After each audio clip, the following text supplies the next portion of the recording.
point out that the sun shines down its power to all the world and makes the wind blow strong as it will. I wonder how gentle rains can fall upon the land, so lovely earth can stay lovely still. Hello, ladies and gentlemen. Welcome to the 652nd edition of Energy Week with George Harvey and the amazing Nancy Wolf. Thank you. This is a news aggregation show. We do it every week. It is an hour long. We take 3 items a day out of my blog, which is news aggregation on a daily basis. It's usually 15 items, of which we present 3. You can go to the blog, geoharvey.com, Geoharvey, but if you scroll around, you on the screen that you're looking at, you might be able to come to a tiny URL link that will go to a thing called Energy Week 652, no spaces, and that would take you just to this, the photographs, the titles, synopses, and links. And you can go to any article in this by just following those links. So, is there more to say, or should we start? Let's start. Okay, let's start. We're going to start with that. Yeah. Whatever that is. So that is BYD truck. It's a BYD truck from Clean Technica, China's BEV trucks and the end of diesel's dominance. BEV stands for battery electric vehicle, by the way. And the synopsis says, cheap Chinese battery EV heavy trucks are no longer a rumor. They are real machines with price tags so low that they force a reassessment of what the global freight industry is willing to pay. Trucks with 400 kilowatt hours or 600 kilowatt hours battery can be picked up at prices ranging from 58,000 to 85,000 euros, which is a little bit more than those numbers in dollars. A euro is $1 and a few cents. So, bam. I told you I bought a battery this week, and when I look at this battery, which has got lithium ferrophosphate, the life expectancy of the battery is 11 years, daily charge and discharge. And when you go through the cost of that, it comes to about 10 cents per kilowatt hour, which is half of what we pay for electricity. And all you have to do is hook that up to solar panels, which, by the way, I got some from Deconstruction Works. Wonderful. I got 8 solar panels for $20 each. They're 50 watts. They're small solar panels, but 8 of them is 400 watts. And so I've got this battery backup that is useful. But the point is that battery is at a remarkably low price, which is very competitive with utility electricity. And, you don't need to have incentives and things like that aside from what's right there. Yeah. So I think we should go on. Yeah, let's go on. We have a picture of that, which is a typical oil platform in the North Sea, not the one that is being talked about here. So this is from Euronews. North Sea oil field is being repurposed to store millions of tons of CO2 beneath the seabed. The Nini oil field in the North Sea was used to extract fossil fuels, but now it will be used as a place to store planet-warming carbon dioxide beneath the seabed. Chemical giant INEOS plans to inject liquefied carbon dioxide into it 1,800 meters beneath the seabed. And I trust that about as much as I would trust the normal felon. I mean, what prevents this? Carbon dioxide is very, very soluble in water. Now, how do you know it's not leaking out of this thing? Does it tell you that it's leaking? Hi, I'm leaking now. Well, if the sea starts to fizz, but the problem is the animals in the sea are all going to die before that point. So I don't like this. I think it's a much easier thing just to stop burning CO2. Yeah, that'd be good. There are good ways of dealing with storing carbon dioxide, and there's lots of them, in fact. One of which I think is just, foster a bog. Right, right. So, right. Should we go on? Yeah, let's go. Let's go on. We have a little too far. There we go. A rendering of an AP1000 plant. This comes from the United States Nuclear Regulatory Commission. And what do you have? MSN. This is, can the U.S. make big nuclear reactors? Can it indeed? The last big nuclear power project in the United States came in more than $16 billion over budget and 7 years behind schedule. Now the U.S. government wants to give the AP1000, it's the same plant design, another shot. President Trump is betting $80 billion that the United States can revive the stalled nuclear power industry. Where do I take a bet against him? Yeah, I'll say this. Yeah. This is stupid. Give me $80 billion instead. I'll give you a better ROI. Wink. That's my reaction to this. Well, you don't have to wink. I believe you. There's a lot of ways that you could take $80 billion. Yeah, you could do a lot of different things with $80 billion. Including building solar panels, solar systems. And, $80 billion? Yes, a lot of systems for $80 billion. Mm-hmm. And not just solar, you could build other things too. Oh, yeah. You could buy every kid a sandwich in the process of this. You could really do a lot of good things. You could build housing. You could provide a lot food, of stuff. You could provide resources. And this, in my opinion, is not going to work. No. It's not going to work. He's not going to revive the industry. He's not going to revive the industry. I happen to agree with you. And I think this is a really, really bad bet. And in fact, do we have a question about whether the nuclear industry is a bubble in this show? Well, it is a bubble. I mean, I will answer that now, George. It is a bubble, but it's a bubble that's like somehow been frozen in time. Yes. Well, we are up to Friday, November 28th in our reporting, and we have a beautiful picture of wind turbines. Oh, yes, we do. And this is from Canary Media, which is not from the Canary Islands. No. So solar and wind are growing faster than demand.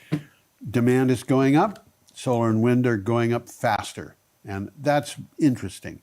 From January through September, this is worldwide, electric energy from solar and wind grew more than fast enough to offset all new demand worldwide. According to data from energy research firm Ember, which is a very well-known firm.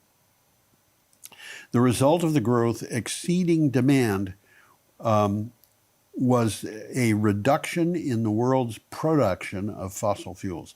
So fossil fuels are being cut because solar and wind are being installed faster than demand. Also, this sounds like a joke to anti-Earth people who are against Earth. It sounds like a joke to anti-Earth people who are against Earth. What do they want to do? Destroy the planet. And themselves. But I highlighted this, more than fast enough to offset all new demand worldwide. It sounds like a joke because it's so extremely positive. It's like, what in the utter whatever? Well, we're going to see, I think, we're going to see increasingly, we're going to see the carbon emissions coming from places like India, China, and the United States decline. And the government of the United States is incapable of stopping that. Yes. I mean, the idea that they would build new coal-burning power plants, they've talked about that. That's not going to happen. Why is it not going to happen? Why would you? Nobody wants coal. First of all, nobody wants it. Nobody wants to consume it. Nobody wants to consume it. That's right. And why would you build a coal-burning power plant when for a third of the amount of money you could get more electricity out of solar plus batteries? You know, we're at that point now. And as a matter of fact, that's something that gets highlighted. I forget whether it's today's news, which we'll talk about next week, or whether we will talk about it today. But it is something that we will be talking about. Yep. Okay, here we have a start of a new day. Yeah. So this is from Clean Technica.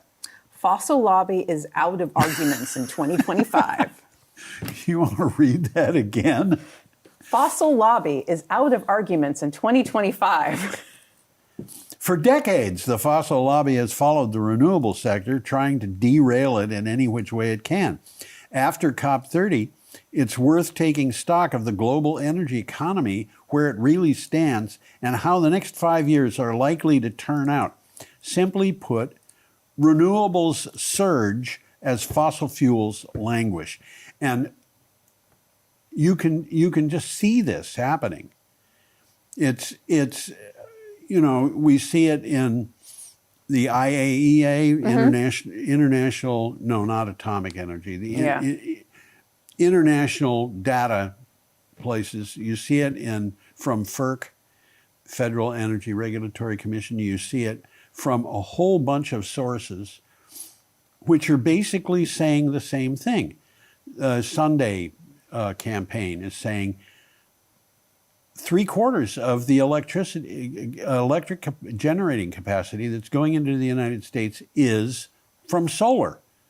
You add batteries to solar, and they can be more reliable than nuclear energy for delivering energy when you want it. And when you want it, exactly. It's higher quality battery electricity, because when you switch the battery to a different amount, which is done not by you or me, but by computers, it's within milliseconds of the change in demand in some of these batteries. The switch happens so fast. In the old days, you know, we had baseload power. Yeah. What is baseload power? It covers the base load, the lowest, the minimum load. Why would they do that? Because if you have a power plant that just generates electricity flat out all the time, never changes, it's very cheap because you don't have to ramp up or down. You don't need the equipment to do that. So it's really cheap electricity. It barely costs more than wind power or solar power today, but it does cost more. In the old days, it was utterly impossible to produce electricity from baseload power plants and use them, just baseload, to power the grid 100%. Because the grid is constantly changing demand, and the baseload power plants can't change output to meet it. So you had all kinds of power plants that would produce the changed power for the changed demand. You'd have peaker plants and load powering plants. You had hydro plants of various kinds, pumped storage plants. You had all kinds of plants. They even had special plants that were just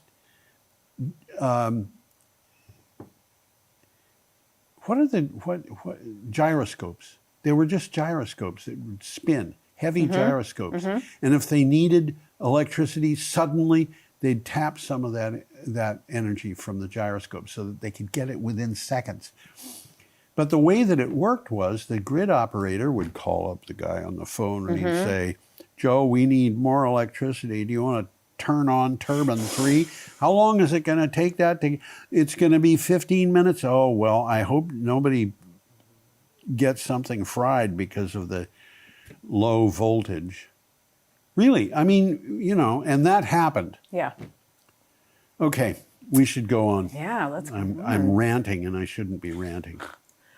Okay, here's a picture of Albania. Yes. So this is from Clean Technica. Yeah. Albania has 57% battery electric vehicle share. Good for you. In October. Yeah. Here is a super quick report on the Albanian electric vehicle market. Despite being a small market, only 933 new passenger vehicles were registered in October. That is electric and fossil fuel combined. The purchasing power being among the lowest in Europe, and purchasing power being among the lowest in Europe. There are not very many rich Albanians. Albania is one of the unknown EV share leaders in the world, with a 57% battery EV share. Few markets beat it. Now, Norway does, because Norway has like 97%. But yeah, Norway's been doing this for for a long time. So has Albania.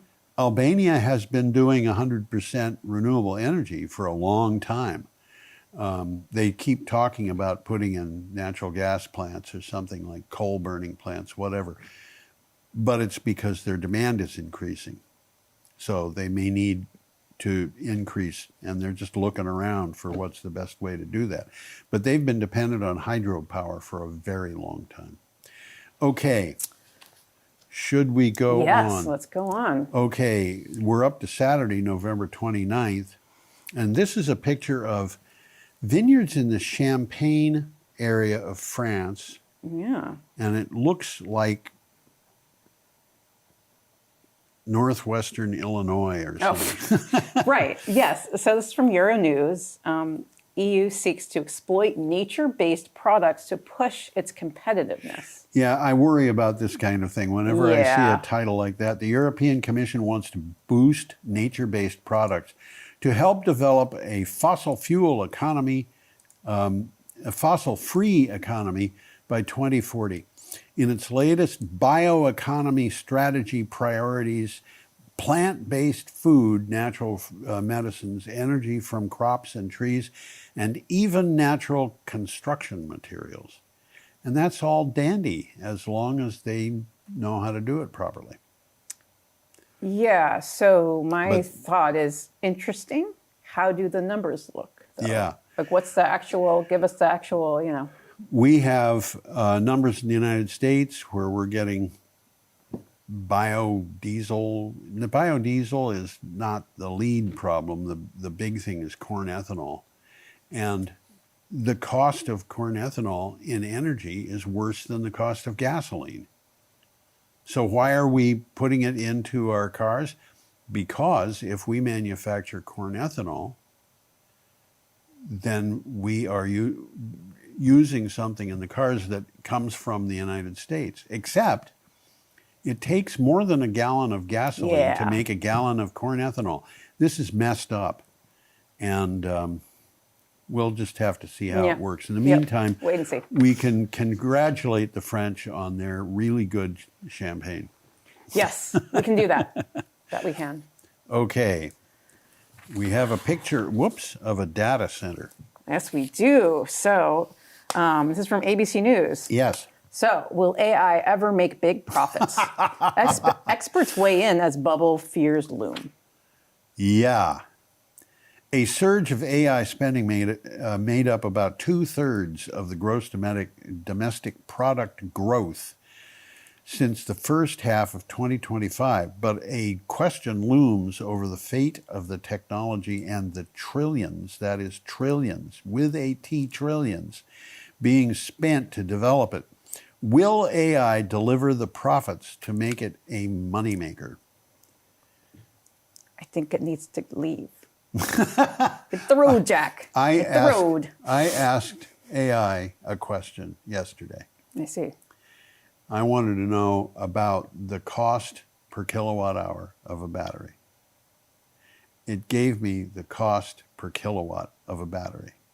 It doesn't understand the difference No. between kilowatts and kilowatt hours. No. This is not a surprise. No. It's a surprise it didn't make something up. Oh, It usually makes something up when it doesn't know. yeah. It'll just appropriate, just have new, just. My son just went through a course given by MIT on, I think it's generative AI. Oh, God. And he was saying it's awful. It's awful. It is awful. Generative AI, Well, awful. I've been looking at material on the internet that says this is how you tell that a photograph is AI generated. And I look at these photographs and it's just so obvious that they're AI, that they come from, like people have extra fingers or not enough fingers because the AI that's being used doesn't really understand hands very well. Now it's going to improve, but shadows going in the wrong direction and perspective that is, I mean, there's a lot for a human being to know, and an AI has to know it too. I don't know what it's going to be a year from now or 2 years from now, but people have invested a lot. This is the thing I worry about with stuff like this. It's a bubble. People invest a lot of money and they have a lot of energy going into, hey, this has got to happen. I've invested all of this money. It has to happen. Yes. That's what I get. That's when I get a little, okay, yeah. Okay. What's the point? What's the point? the real estate bubble in 2008. Yeah. That's just something that reality catches up with things every once in a while. Yeah. Yep. Okay. That data center, by the way, is interesting because if it's going to run, it's going to have robots because there's nobody there. Well, yeah. I mean, It's scary. It really is. Okay, this is the one you were talking about. Oh, yeah, I like with this the guy picture. on the roof. It's a great picture. This is from PV Magazine USA. Next Power partners with Solar Energy International to help build solar workforce. Solar Energy International, a Colorado-based nonprofit solar jobs training organization, that's a mouthful, announced that Next Power is a new partner in its empowerment program. That's another mouthful. The program offers many types of support for students for solar and clean energy industries. Good. Good, yeah. Okay. That's literally all I have to say on that is good. I look and at that picture is great. I look at that picture and I wonder whether that guy isn't holding onto a kite of some kind. And he's going to get lift off and blow away. I mean, it's Daredevil. Yeah. There are parts of the world where, I think in China, kites were so well developed in the past that people could ride them. And that strikes me as not a good idea. Depending on what else is in the air, I guess, yeah. I suppose, yeah. Okay, we have a picture of Michael Mann. Yes, we do have a picture of Michael Mann. In case people don't know who Michael Mann is, he's very well known as a proponent of clean energy and the environment and things like that. Yeah, oh, absolutely. Yep. These are in books and stuff. Yes. So this is from Clean Technica. Michael Mann to Bill Gates. What world are you living in? Ahead of COP30, Bill Gates said he saw climate action, global health, and development as mutually exclusive. Quote, "What world is Gates living in?" End quote, Michael Mann asks. Quote, "The idea that climate action must come at the expense of efforts to address human health is a provable fallacy," end quote. Yes, it's a provable fallacy. Why do we want to get rid of coal or oil power? Well, one thing that would be good about getting rid of it is that it improves people's health to be rid of it. Another one is it improves the health of the world because the emissions decline. Where in the I world? mean, this is also an argument against nuclear. Yes, it is. That's right.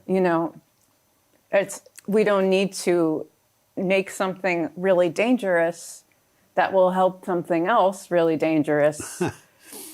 The thing about nuclear is the people I've known who were pro-nuclear were all impressed by the fact that you could get so much power out of such a small space.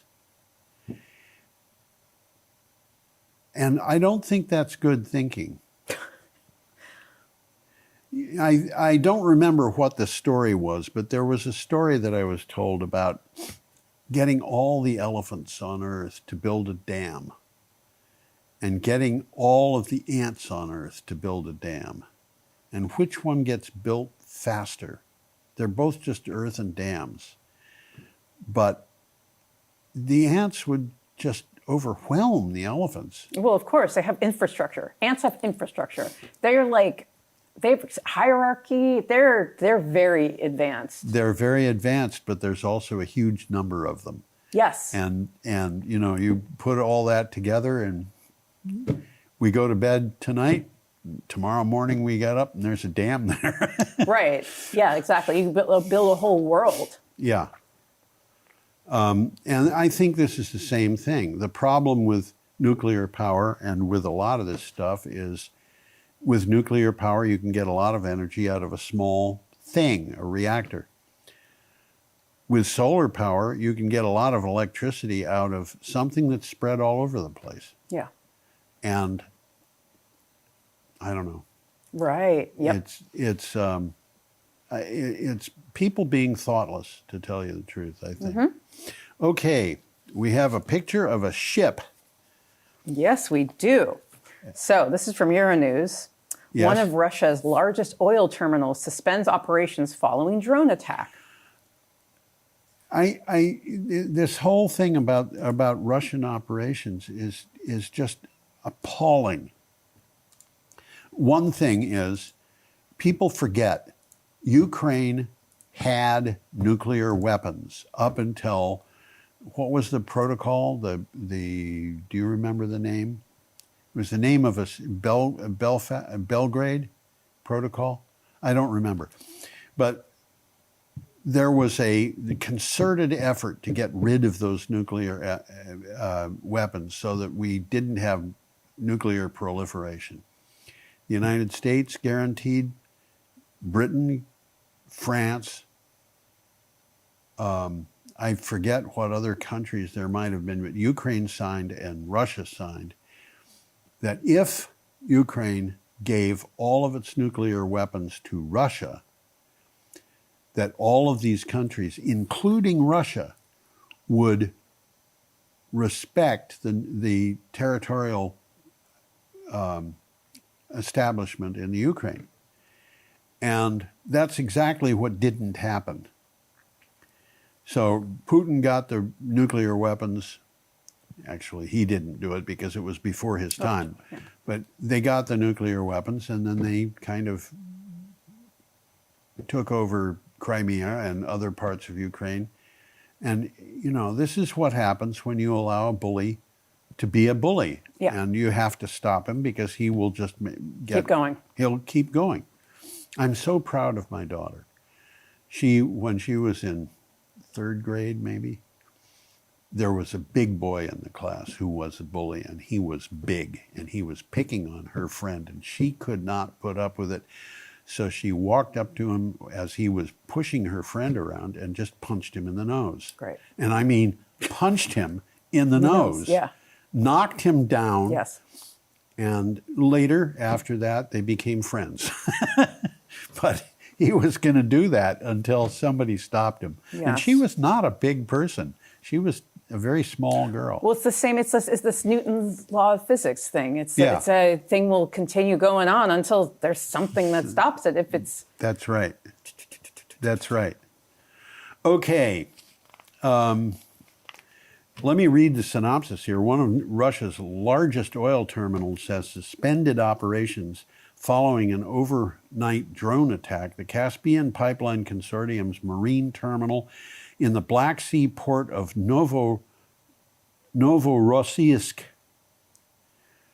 was struck by sea drones at about 4 a.m., local media reported. Ukraine has got these drones, and they're just putting them all over Russia. They've attacked areas between Moscow and Murmansk, which is north of Moscow. They could attack anything in Moscow. They've attacked in places that are north of Mongolia, which is like 2,000 miles from Ukraine. How do they do that? Well, the speculation is that they load them into trucks and drive them where they want them. Yeah. Because the Russians have taken the people who control the countryside out of the countryside to have them in the war in Ukraine. Yeah. And they're in trouble. They're in serious trouble. If Putin wants to stay on as leader of Moscow, it seems like he does. Yeah. He would want to get out of Ukraine. It's a tar baby. It's not a good idea to be there. It was a bad idea to invade. Mm-hmm. I mean, really bad. Really bad. but that's what you do when you're in trouble. You make war. Well, but he made this war so much worse. Yes, because he thought he could just do it. And then, that's not. He had the initial tanks going into the area around Kyiv carry dress uniforms for the people in them so they could do a parade in Kyiv right away. And he didn't count on the fact that Ukrainians didn't want him there. And they were willing to put up a lot to stop him. And in many cases, that meant they were willing to put their lives on the line. Oh, absolutely, absolutely. I met Ukrainians who did that. Yeah. You met Ukrainians. Yes, who totally changed their lives because of. I worked on a film, and yes, people changed their lives. They were doing one thing, and then they were like, okay, I'm going to go to war now, and they just do that, and they just did that. I knew, young people. Yeah, yes, who were just really okay. Young people are the ones who go to war more easily than old people. I don't think I function very well as a warrior. True.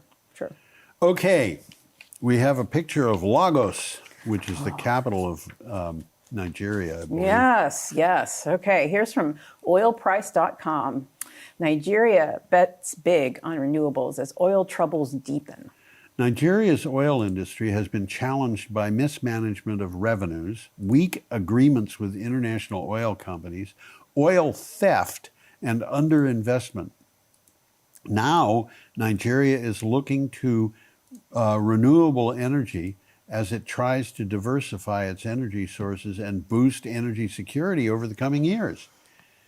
Is Nigeria a member of OPEC? It's a big oil producer. I don't remember whether it's a member of OPEC. No. But, they've got these problems with oil, and it just seems like they've got to get electricity to people, and they can't do it with the oil revenues. So that's what they're doing. Okay, we're up to Monday, December 1st, and we have a picture of solar power. Yeah. And this is a picture taken by Dad Hotel, whoever Dad that Hotel. is. This is from Renews. Solar and storage surge in the U.S. Where was the president as this was going on? That's what my comment is. It's even with the president working specifically against the industry. Still. A review of EIA, which is the Energy Information Administration, this is part of the United States Department of Energy, shows utility-scale solar electricity grew 29% in the last year. That's a lot of growth. While battery storage expanded 59%. That's a lot, too. That's a lot. According to the Sunday Campaign, the Sunday Campaign sends out emails. If you want to get them, you go to sundaycampaign.com, and I think that's the address. and just sign up, and they'll send them. They're not huge numbers of emails, maybe 2 or 3 a month at the most. The group said solar set records in September as utility scale output rose 36.1% year on year, and small scale systems increased 12.7%. All of it is double digits. All of it is double digits. Yeah. There's not one thing that's not double digits. That's a big deal. Yes, there are solar companies, solar installers who are having trouble these days because the rug has been pulled out from under them. Hopefully, they'll be able to figure that out. They're becoming, these companies are becoming very agile. Yes. They have to become very agile, and they are becoming very agile because they have to deal with change and whims and, all of that. It's kind of unfortunate, but there it is. Okay. I love this. Yes. This is from Clean Technica. That is a picture of you'll notice the word is on the side of the thing is in Chinese. Yeah. I've got to a point where I can see the difference between Chinese, Japanese, and Korean. Korean is very distinctive. But the one thing about Japanese is that they have a couple of syllabaries that they use, and the syllabaries are very simple compared to the words in China. But that is definitely Chinese. And so this is the strange time compression of sodium-ion battery development. the relatively new Beijing company Hina, H-I-N-A. Now, Na is the chemical symbol for sodium. High, I don't know where that comes from. Makes sodium-ion batteries used in JAC cars and other areas, including utility storage. Hina was founded in 2017, not all that long ago, and has already produced the world's largest sodium-ion storage system with a 100 megawatt hour capacity. That's not a small battery. And I think it would be worthwhile to discuss sodium-ion batteries, and there are many kinds of batteries. I've thought about this a lot, and I've come to the conclusion that there might not be a single person in the world who really knows what all of them are. Right. I mean, there are people who specialize in batteries, they study batteries and so forth, but the numbers of systems that we've got is just huge. We have lithium-ion batteries. We've actually got different kinds of lithium-ion batteries. Lithium-ion batteries have a problem, which is when they get overheated, they start giving off oxygen.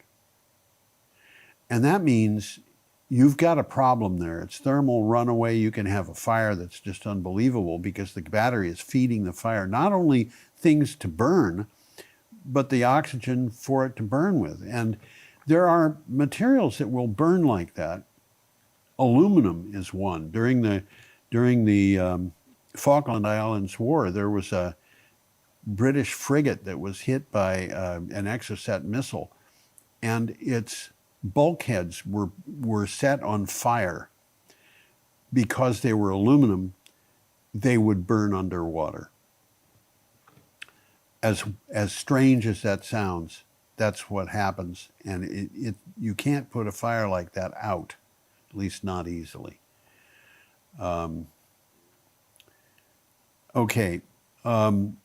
The sodium-ion batteries are very similar. Sodium and lithium are very similar to one another. Sodium is a huge atom by comparison to lithium's atom, which is, very small.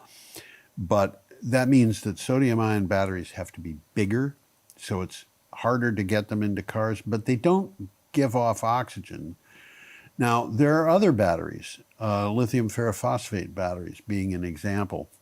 And they don't give off oxygen, so they do burn, but they don't burn the way lithium-ion batteries do. And then there's lithium-magnesium batteries, and there's, you just go down this list. It goes on and on and on. One of the ones I like is iron-air batteries, and because basically the primary ingredient in the battery is rust. Right. And, this makes for a very cheap battery. And they're building these things on utility scale now in the United States. But the sodium ion batteries seem to be working. Now, we should go on. Yeah, let's go. All right. Westminster Abbey. Yeah, so this is from PV Magazine International. Why heritage buildings need solar roofing. By the way, in that photograph, in the caption, it's called BIPV, which is built-in photovoltaic. Okay? As renewable energy and clean technology gain momentum, historic buildings face increasing pressure. I can't wrap my tongue around this. To reduce their carbon footprint. This is partly intensified by efforts around their typically poor energy infrastructure, often as a result of their age, design, and construction materials. I had an alternative for that photograph, which is a picture of Canterbury Cathedral. And I was very tempted to use it. I didn't like it as much, but because of personal stuff. I lived at one point in my life about 150 feet from back entrance of Canterbury Cathedral.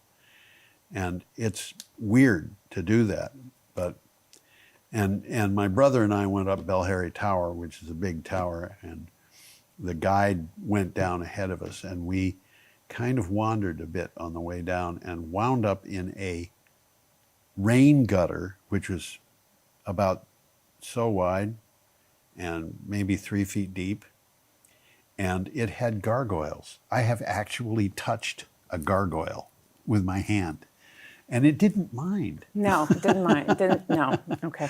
They don't. Anyway, this particular building has a solar system. This is a rendering. It's what they've done is they've put a solar system on the roof, and the solar system is the roof. It's built in. So you don't see a solar system there. What you see is just a black roof. And anyway, that's that. Okay. Yeah, I can see this being very good for lots of cities. Yes. Yeah. No, I mean, you look at this. There's other roofs. That building in the upper right, you could do the same thing there. I mean, I just think of the National Cathedral.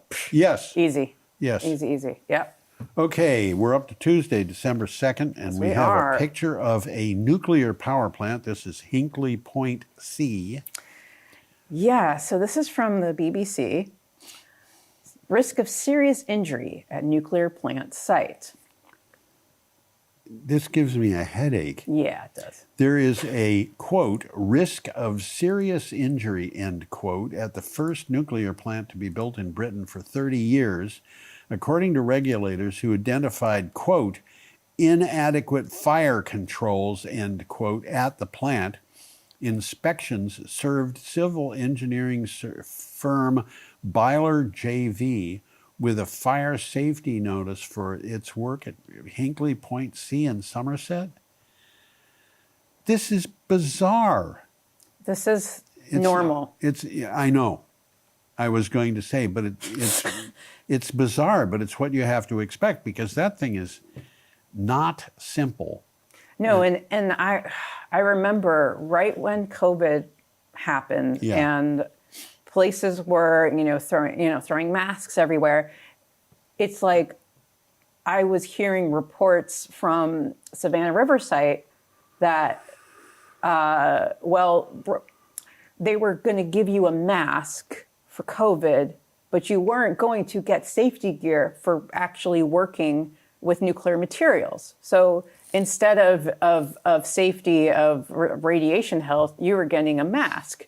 And it's just, it's industrial working in industrial environments, learn later. I've worked in industrial environments. Yes, and that's learn later, right?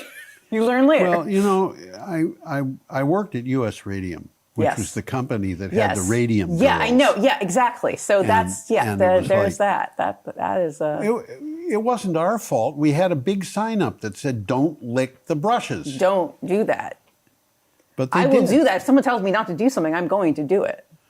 They didn't even think about it. I think they No. Nope. and a number of them died. Yes. And Yes, it was there's a very movie, sad. there's a My father grew up in Bloomfield, New Jersey, and he was just across a meadow from families that whose mothers worked in that plant, and the women got into trouble. yeah. And the one thing that I learned there is that the relative safety or lack thereof of nuclear materials was not understood until after the atomic bombs were dropped and people looked at what happened in Japan. And the thing that I was told was that U.S. Radium had a supply of radium that it used. When I was there, there wasn't anything Right. radioactive, but they had a supply of radium, and all of a sudden, one day, John Hersey's articles on Hiroshima came out in, I forget what magazine, but they discovered that this stuff is not safe. And the reason why it's not safe was not chemical.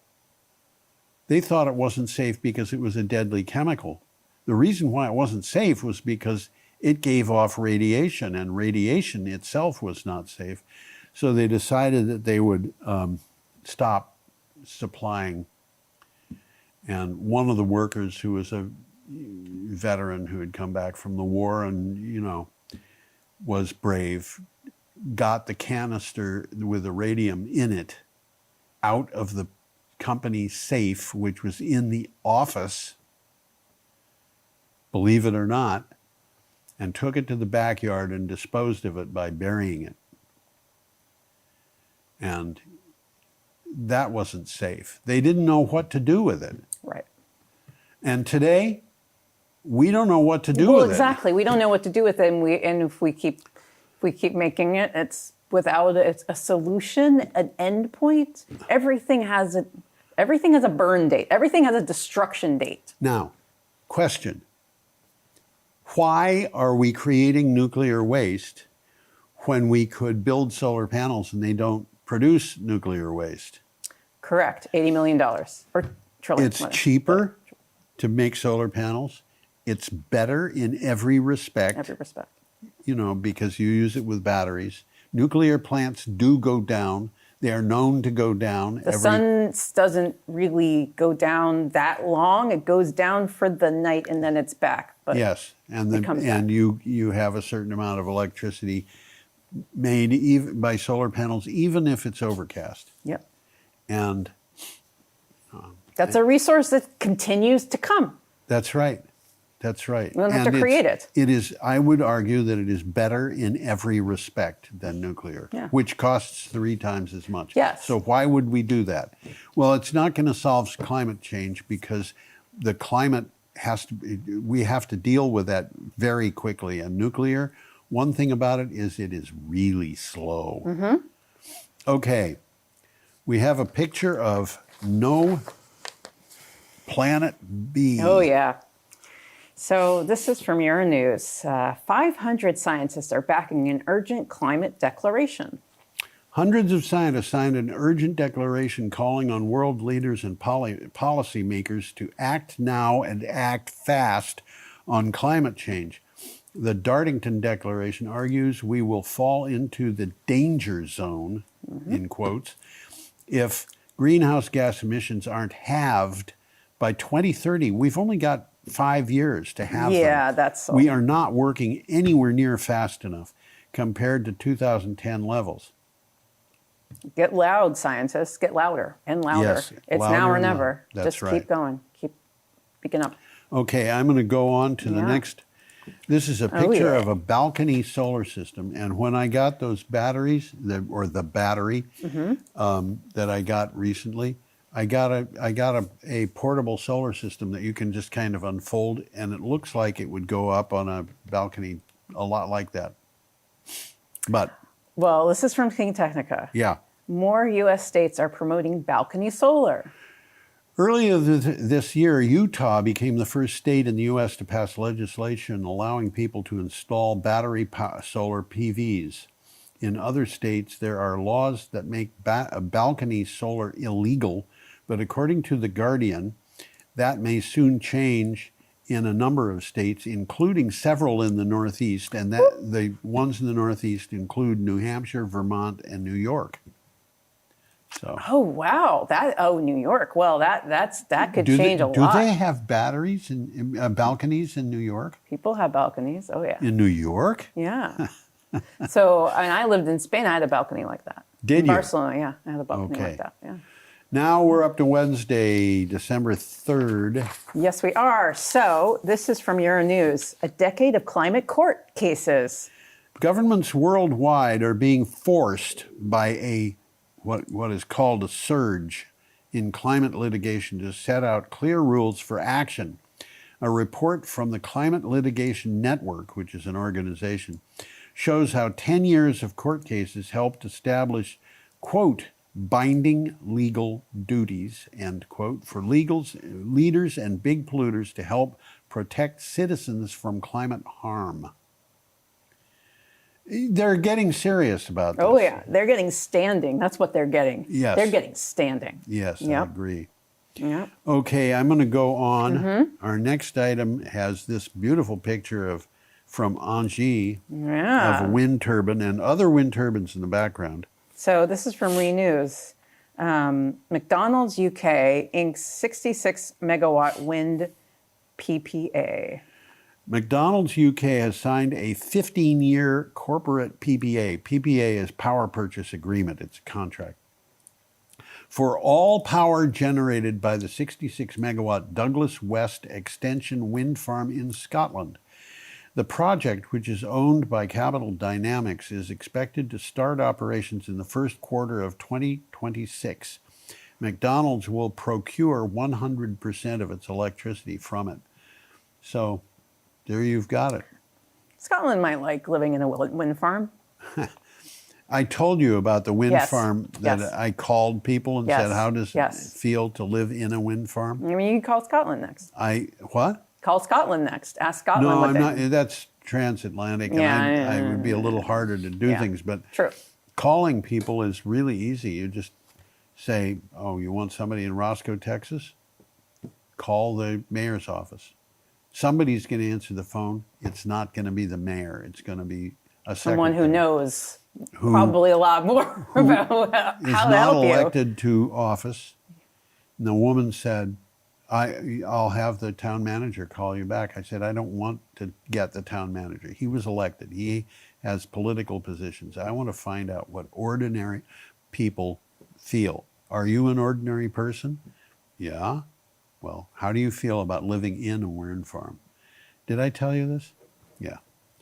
It's one of my favorites. I like this one. That's one of my favorites. Well, for anybody who's watching and doesn't know, the woman said, oh, I never thought about the fact that we live in a wind farm.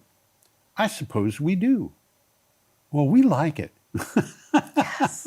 Yes, you do. And, you know, I mean, how would it be otherwise? I was hearing people talking about hearing turbines at a wind farm as though that was, and one person said, I know a guy who has a friend who lives near this wind farm. You know that guy. That's Yeah, kind okay. of, All right. yeah, that's a little indirect.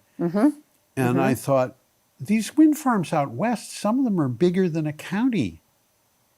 How in the world are people going to live in that county if it's really bad? They don't. They would not live in a the bad county. wind farm. They Yeah, would be like, no, yeah. I'm going to move to this They- other wind farm. They they live where they live, and the wind farm, they can hear it, but that doesn't mean that it bothers them. Right. Yes. Yes. Okay, and this is the one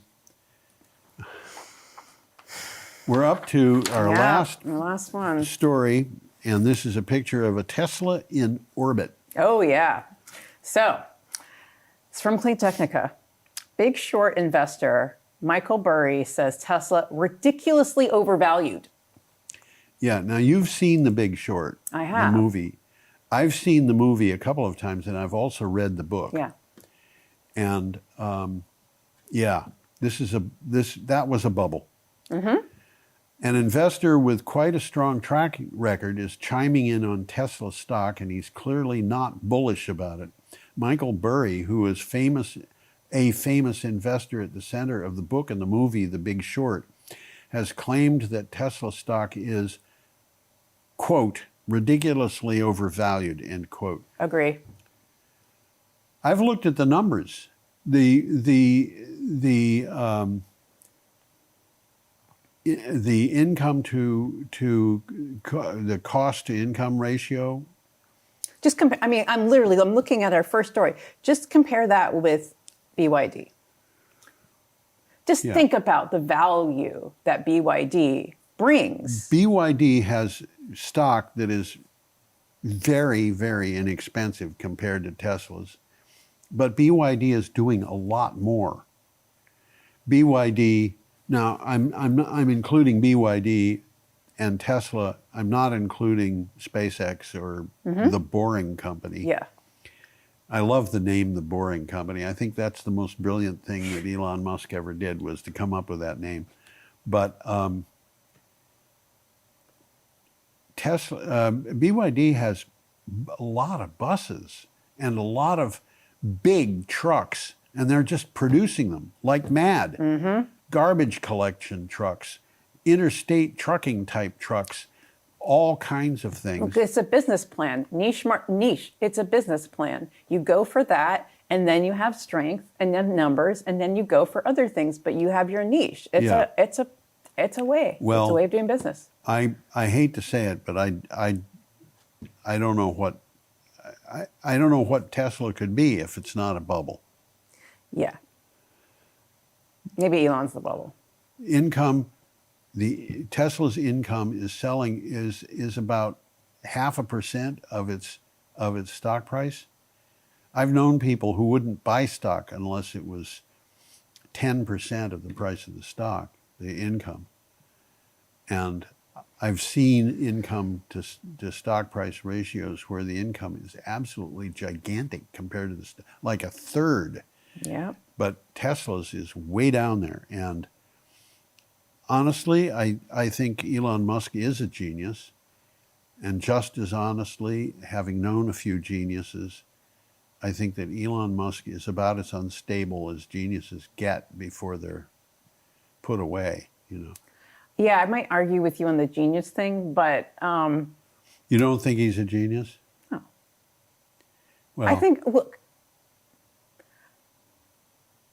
you're a genius. I'm a genius. Sure, we're all geniuses. Fine, but really, he's showing his genius right now. You know what I mean? Like, it's like he's unstable. A lot of geniuses are unstable. Is that what makes them geniuses? No, you have to take mental risks. Yes. And be creative and produce something that's worth doing. Yes. Now, Elon Musk takes risks. He's creative. He produces things that are worth creating, but he also produces things not worth creating, and plenty of just weird. That's right. Stuff. Okay, we are up to the Probably end. not say any more than that. We're up at the end of the show. Oh, yes, I would we keep going with you on this, but you know we have to. Yeah, we have this. to end. So we're wishing everybody to have an unusually invigorating week. We'll wave goodbye. Bye. And hope you come back next week, and hope you enjoyed this show, and hope you enjoy the next one. Bye. Bye.